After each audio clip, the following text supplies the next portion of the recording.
Good afternoon. Bonjour et merci d'être ici avec nous. Welcome to our 3MT competition. My name is Alice Cherestes. I am Associate Dean Academic in the faculty. I'm also Director of the Office of Experiential Learning and Community Outreach. This office is organizing today's event. This event is made possible by the Lister Family Engaged Science Initiative, which has offered science communication training to more than 1,600 students and researchers since 2016. Mrs. Lister, thank you for your continued support. We are extremely grateful. I would like to introduce our judges. We have Professor Jean-Benoit Charon, who's Associate Dean Grad Studies, a professor in plant science. We have Catherine Pagnucco, who is an instructor at John Abbott Biology Department. And we have Mehtab Singh, a PhD student in the Plant Science Department, previous winner of this competition. Thank you very much for making time to be here with us today. Also, a very big thank you to the wonderful staff who trained the students and organized all the minute details of this event. We have Cassia Peruzzi and we have Onyeka Chibuzo. Very, very appreciative of all your very hard work. Couple of housekeeping rules. Please note the event is live streamed on YouTube. We have 6 presenters. Each presenter will be introduced. They will come up. They'll have the presentation. After presentations end, the judges will retire to their chambers to deliberate the winner.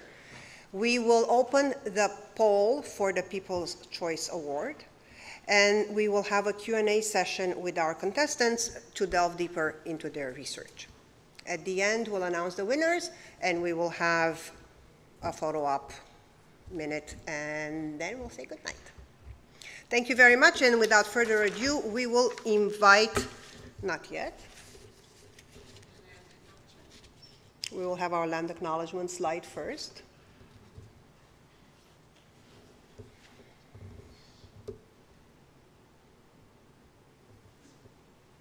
It was video. Okay, sorry. Okay. I am very sorry. We are going forward to our first presenter, who is Kaylin Hesketh-Joss. Please.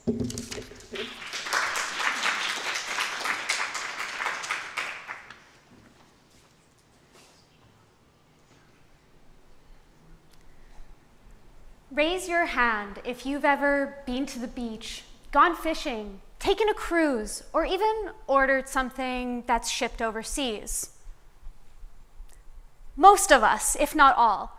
And that's because our lives are intertwined with the marine environment. It supports recreation, trade, tourism. In fact, here in Quebec, over 1 million tourists flock each year to the St. Lawrence estuary for the opportunity to see the amazing array of whale species who come to feed during the summer. But our actions are causing rapid negative changes to the marine ecosystem, increasing stress and reducing food availability.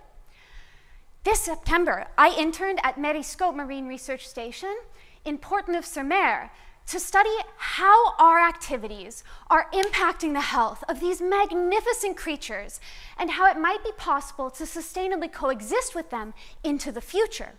Because despite what my comic might lead you to believe, whales can't just pop in to see a doctor like you and me. Instead, their health depends on their adaptability to changing circumstances. You see, ecological changes and evolutionary processes are interconnected, a term called eco-evolutionary dynamics. For example, shifting food resources can lead to altered foraging strategies, which in turn drive evolutionary change, sometimes rapidly. In comes the minke whale. They are a long-lived, globally distributed top predator. They're like a canary in a coal mine. They are the perfect sentinel species for studying eco-evolutionary dynamics to understand marine ecosystem health and marine mammal adaptability. So, what are minkies in the St. Lawrence eating?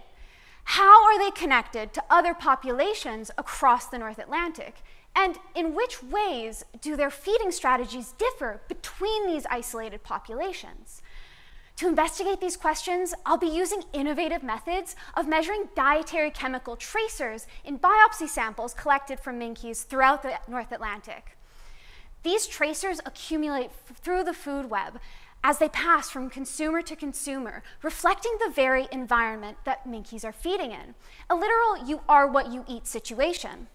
By investigating these tracers, we can determine what minkies are eating, and in turn how changes across different populations experiencing different human stressors might be affecting minkie health. So, can species survive and thrive in this changing environment? I hope to find that out. Thank you.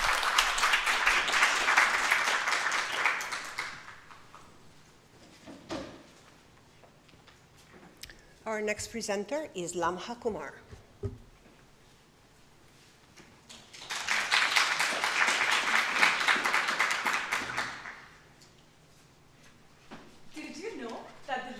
Like a sandwich.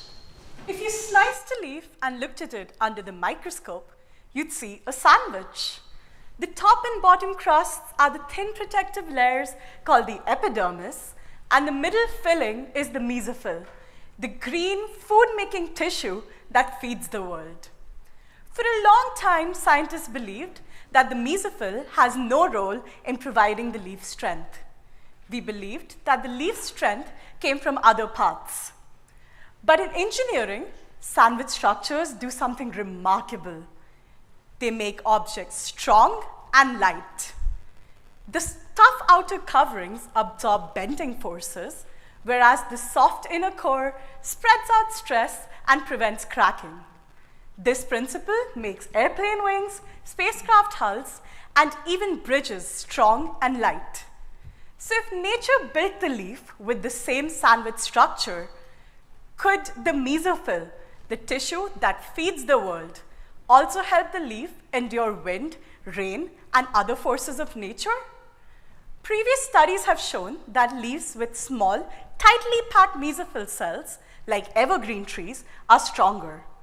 But since these studies were done in a variety of leaves, we cannot say for certain if it's the mesophyll or other parts of the leaf that provide the strength. That's where my research comes in. I used this plant, Arabidopsis thaliana, the lab mouse of plant biology. Mutants exist which vary only in the mesophyll cell size and number. I use high-resolution 3D microscopy to image the leaves and then reconstruct the cells. This allows me to measure how tightly the cells are packed, their volume, and how much airspace exists between them. In collaboration with mechanical engineers, we bend, stretch, and even tear the leaves to see how much force they can endure. This helps us understand how the mesophyll contributes to the leaf's strength. This also helps us see the trade-off the leaf makes between strength and food making, a balance refined over millions of years, allowing us to see leaves not just as delicate food factories, but examples of remarkable natural engineering. This could also influence future sandwich structures. So the next time you see a leaf swaying in the wind, remember, inside that thin blade is a masterpiece of design. And who knows, maybe one day the wings carrying you through the sky could be inspired by the sandwich inside a leaf. Thank you.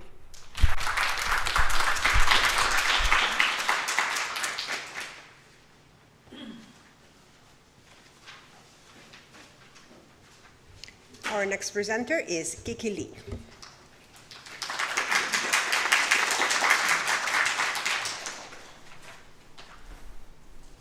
What if I told you that trees are not always good? The Arctic, for example, is warming about 2 to 4 times faster than the rest of the planet due to global warming. And as it heats up, the tree line moves northward, and places that were treeless tundra are now growing trees. However, this also proposed a unique opportunity for us to plant new forests, known as afforestation. And this would help us to store carbon in forms of plant biomass and to help us achieve a net zero carbon emission goal. and in addition to creating economic opportunities for the indigenous community. But there's a catch, and it's hidden in the soil. The soil is filled with microorganisms, and when we plant trees, we disrupt the soil. So those microorganisms are key players in the greenhouse gas cycle. They would use carbon dioxide, CO2, methane, CH4, as food. In the Arctic, they keep more of those carbon in the ground rather than the atmosphere. However, when we plant trees, their new roots disrupt the soil. So now the microbes are getting new food, different shade, and the water would move differently.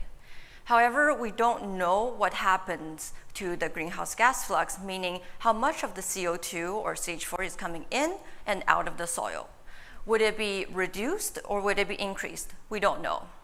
So my research aimed to answer that question.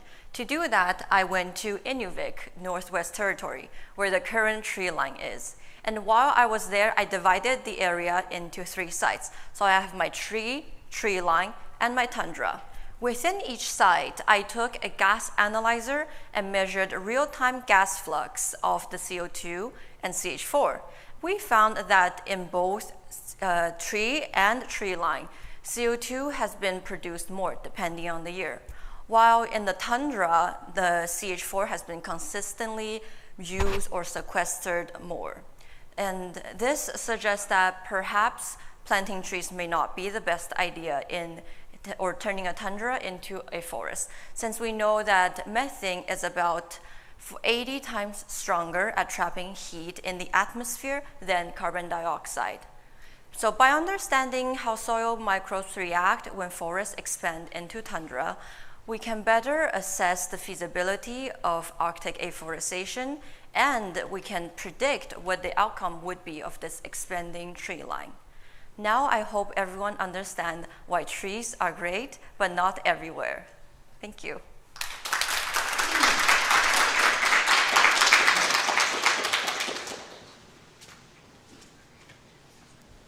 Our next presenter is Esti New.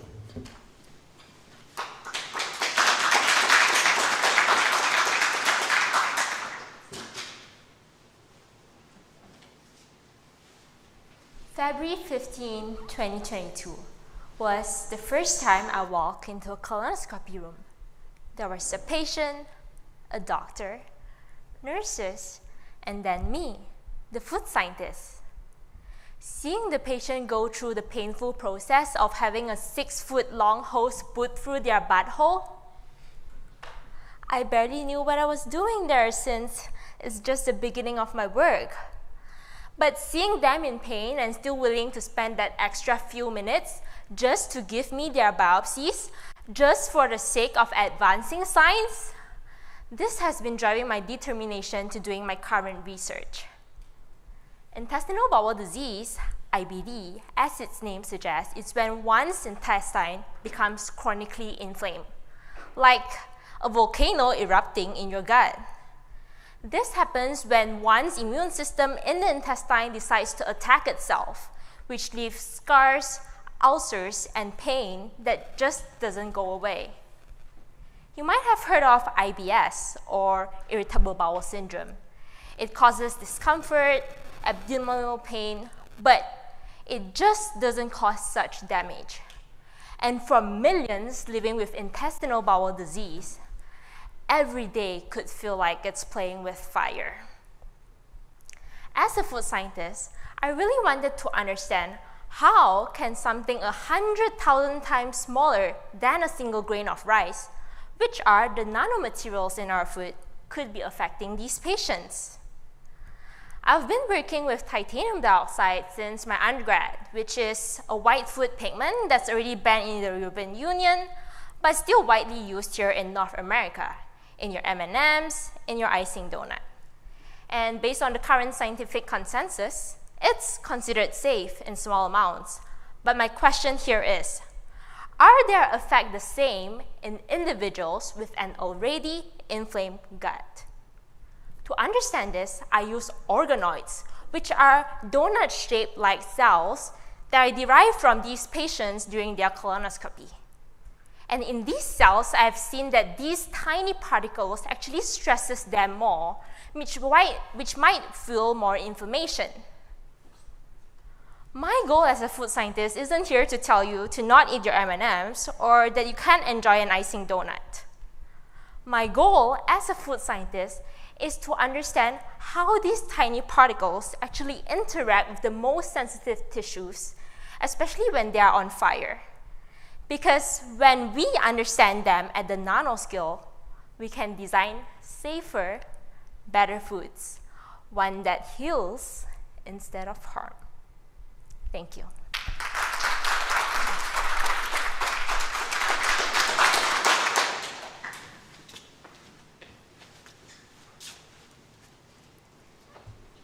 Our next presenter will be Neha Pasarkar.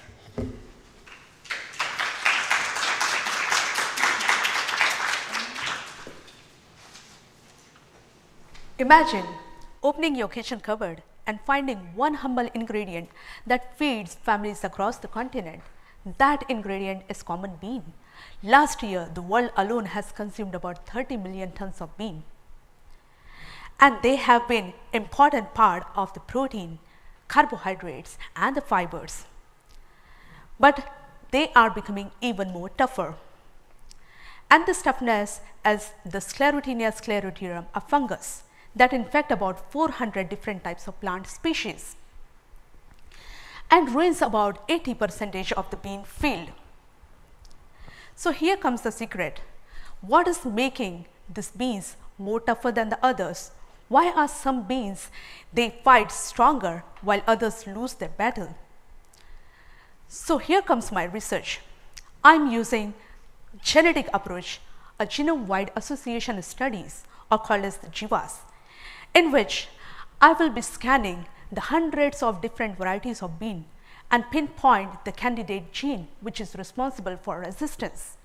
You can imagine the GWAS as a large-scale measuring tape which will connect the genetic trait with the physical trait or the candidate gene which will determine the strength.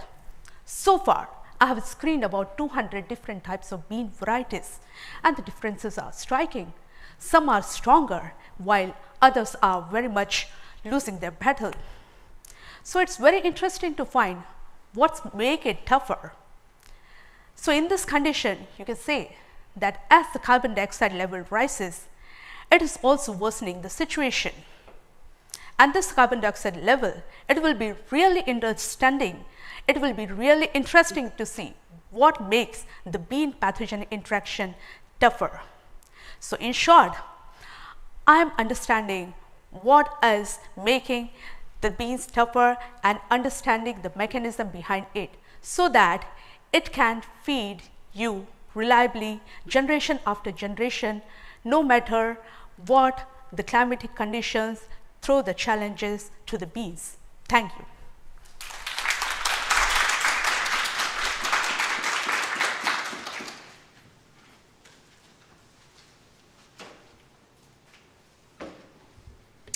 Our last contestant is Arindam Sikdar.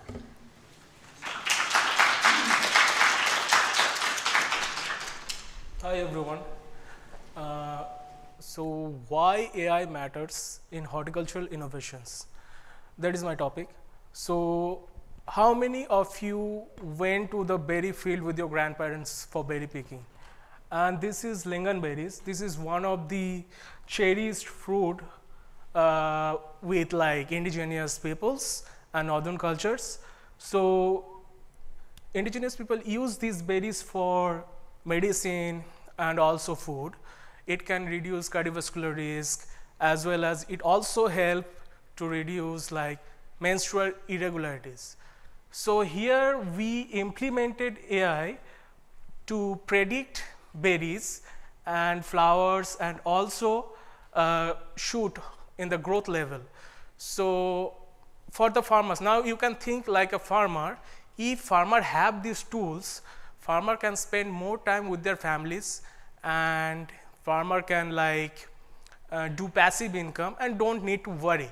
So it will help farmers to produce like more income, and it will be like automate automatically, like, it will track the field and give like highest precisions. You can see here like 82% or 92% precisions we can detect in these studies. So that's all, and farmers can grow like freely with their own land this crops. Thank you.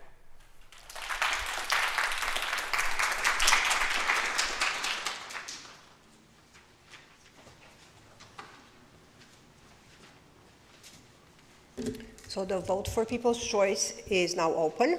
You have QR code to access the form for the vote.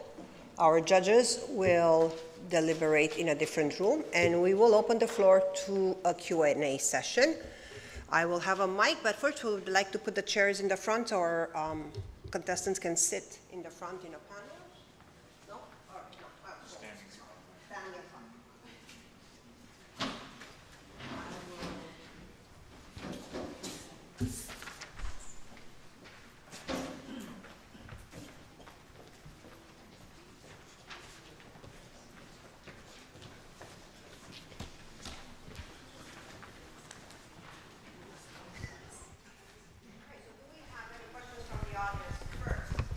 Anybody? No, it's fine. Well, I'll bring the mic to you. Any questions? If not, I have a couple of introductory questions to kind of warm us up. But I'm old and blind, so let's see. Kaylin, where in North America do your samples come from? So sorry. So they come from across the North Atlantic. So we have some samples from Western North Atlantic and from the Eastern North Atlantic. We have samples here in the St. Lawrence, near Tadoussac, if people know where that is, Saguenay. We also have some near Saint Pierre and Miquelon, which is further out past the Gulf.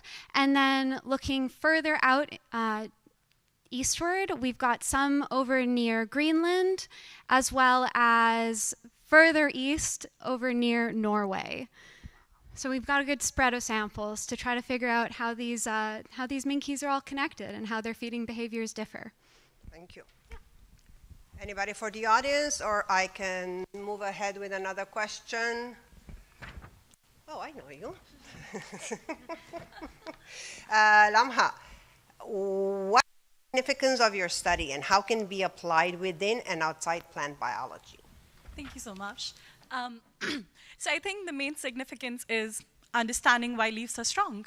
So mesophyll is such a big tissue. It's responsible for photosynthesis, which is the food-making process. Now, since it's been believed that it doesn't matter, it just goes to say that nature just wasted that amount of energy and that chunk of tissue and didn't use it for strength. So it shows that everything nature did has a reason behind it, and that is also used for strength. Second, as I mentioned, it can be used to design future sandwich structures. So sandwich structures are used in a bunch of things, and who knows, maybe the mesophill's better than the current sandwich structures. And in the future, way far-fetched, but in agriculture, it could be used to create leaves which are stronger and can survive better the forces of nature, like wind, hail, rain, which is always going on with our climate change. So yeah, that's the significance. Thank you very much. Anybody else? Or you? Oof.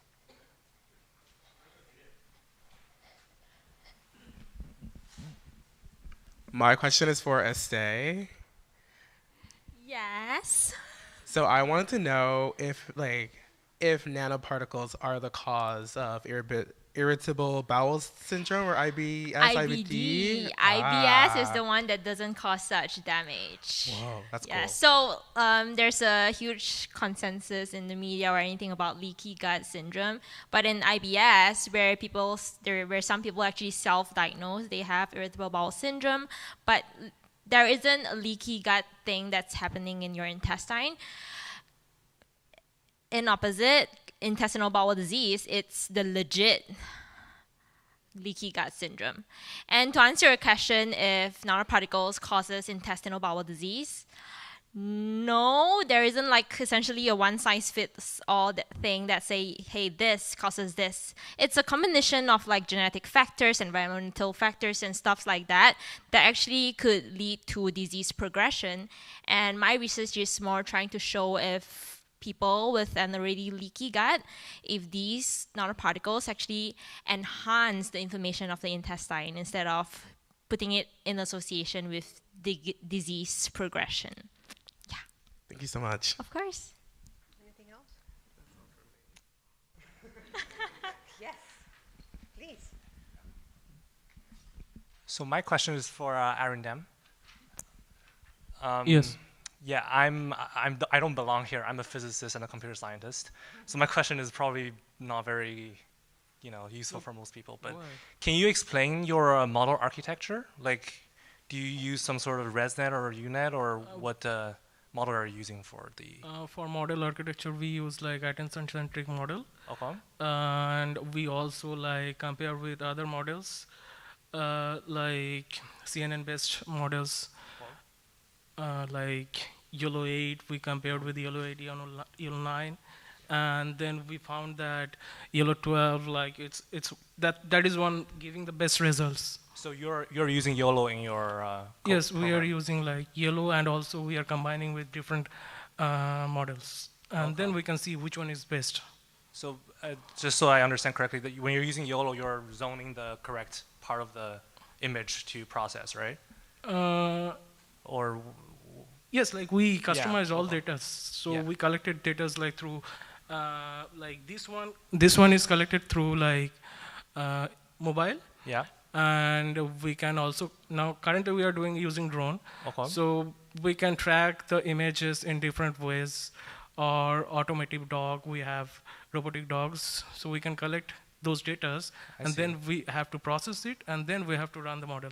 I see, great. And also, where do your training data come from? Training data, when I was, when I did masters in like Memorial University, and St. John's Research and Developmental Center, Agri-Food Canada.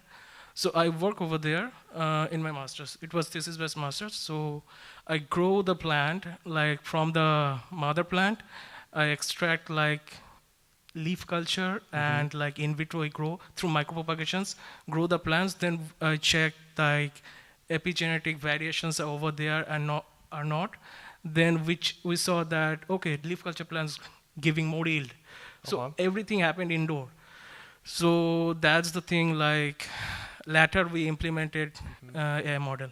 Okay, so it's sort of semi-supervised a little bit. So you don't have that much supervision.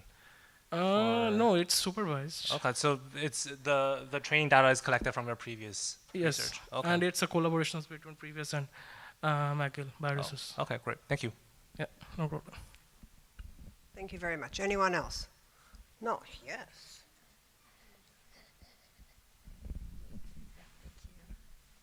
I have a question for Kaylin. First of all, great talk. My question is, for your minke whales, you said that the minke whales in the St. Lawrence, they can't just walk into the doctor's office like we can, as your beautiful comic showed.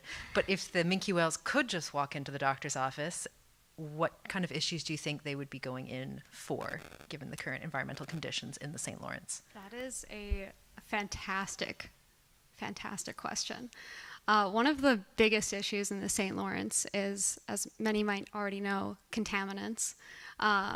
Pollution is a very big concern. We also have a lot of marine vessel traffic. That is, when you consider a boat, it has to move somehow, and that typically includes some kind of propeller that is running underwater. I don't know if any of you have heard what that sounds like, but it is incredibly disruptive, and it's constant. So if you can imagine being in a loud space, right, where you have constant noise coming at you, I don't know about anyone else, but it's a little bit overwhelming. So I imagine the minkies would probably be going in for maybe some kind of stress relief to try to address the issues of literally constant noise, because again, there are whale watching vessels, fishing vessels, cruise ships, you name it, it's going through the St. Lawrence. And also some serious concerns about pollutants and contaminants, maybe also some issues with proper nutrition, because we're definitely seeing collapse of fish stocks across the marine ecosystem, really, to name a few. Thank you for your question. Thank you. Thank you. Anybody else? All right, I will then go to my next question, and we'll look at Neha, why beans? Aren't there any other crops facing disease? Yeah, very interesting question. Actually, the other crops are also important, but why beans? It is just because the protein content of the bean is very much higher as compared to the other crops, which makes it very important. So that's why I selected beans for my work. That's it. Thank you. Yes, please. Another question for Kaylin, because you mentioned like the whale ingesting pollutants, but you also said that the whale will ingest the tracers through their food. So the tracer needs to be stable enough to reach the whale, right? Yeah, so the tracers accumulate, we're looking at fatty acids and stable isotopes of carbon and nitrogen specifically. And so those accumulate through the food web, synthesized from the environment. So right from the very base of the food web, primary producers like algae, phytoplankton, things like that. And then as it's consumed, it builds up in the tissue of other consumers until they are consumed by the minke and then synthesized into like the blubber, skin, muscle, other body tissue of that individual. And when there are contaminants present as well, those contaminants also accumulate. Bioaccumulation is the term. You're looking at the contaminant and the tracers. I'm not Okay, personally looking at the tracers. contaminants. I'm looking at the tracers to try to determine what they're eating. So whether they're primarily eating, krill, or if they're looking at like eating more so small schooling fish such as capelin. Whereas natural tracers are already in the environment. Yes. Okay, Yeah. great. Exactly. Yeah. Thank you for your question. Thank you. Anybody else? Kiki, can you tell us what is your next step after measuring your gas flux in the field? So while I was in the field, I also took back a lot of soil samples, soil cores with me. So I also put them undergoing a laboratory warming condition, mimicking the current climate change. So I would be sequencing DNA and RNA from them, along with just the original samples. So we can understand what is the microbial communities and how many of them are there. Yeah, that's it. Perfect.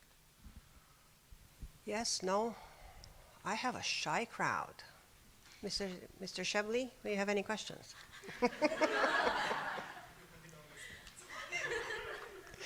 I'm going back to Lamha to understand mechanical strength. Why is mechanical strength in leaves so important?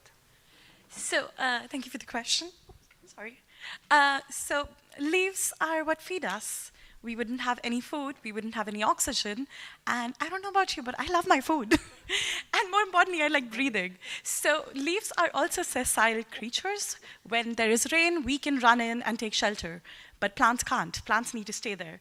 So that's why leaves need to be important, and that's why the mechanical strength needs to be studied, because we need to know how they're so strong, and maybe one day we can have umbrellas that don't fold up on us and just stay the way they are.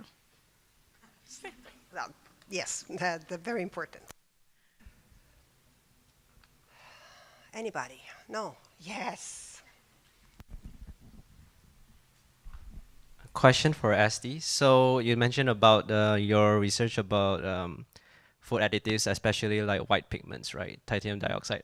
How about red pigments? Like for example, if I buy M&Ms, should I eat the red ones more? That's a very, very fun question.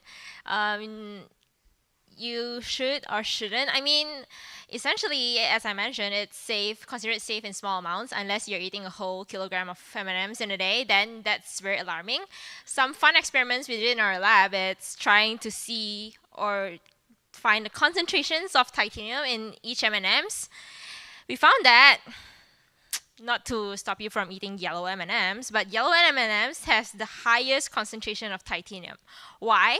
If you think about it, because it's a white food pigment and chocolate, it's brown and dark, so you need more of the titanium to actually block the dark color of the chocolate to show the yellow color of the M&Ms. So yeah, yellow M&Ms has the highest concentration of titanium, but do we still eat it? Yes. Exactly, and as graduate students, we live with it. We live with sweets, we live with M&Ms. Do I still eat it? Yes. But do I eat kilograms of M&Ms in a day? No. No. Yeah, no. Thank you. I will take out the yellow ones next time. Anybody else? Now that nobody's going to be eating M&Ms anymore. I think we need drum roll. All right, our judges are back. We'll give everybody a little bit of a break, and then we'll announce our winners in about 2 minutes.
I'm sorry, I need to sign.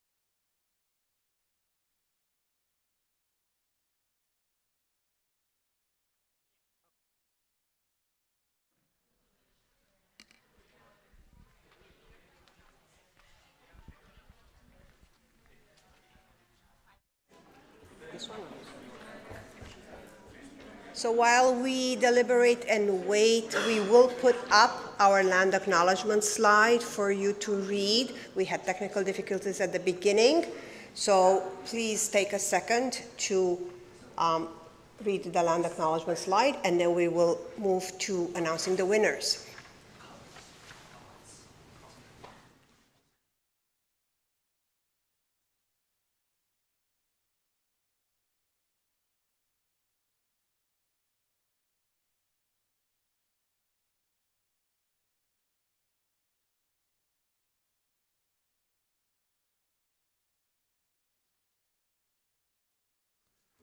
All right, we're going to start with the third place. And in third place, we have Kaylin Hesketh Jost.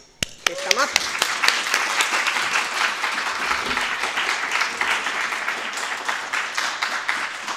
Thank you very much. Second place, we have Esti New. Please come up.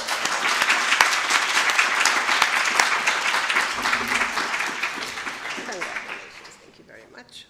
We'll take pictures afterwards. And in the first place, we have Lamha Kumar.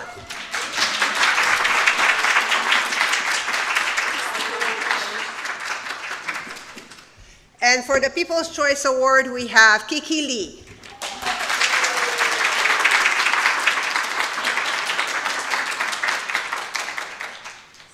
Congratulations to everybody. everybody. Thank you very much for being here with us. We will conclude the event with pictures for the entire team, take pictures with the winners, but we would like the whole team to please come take pictures here. And thank you very much for being here with us tonight.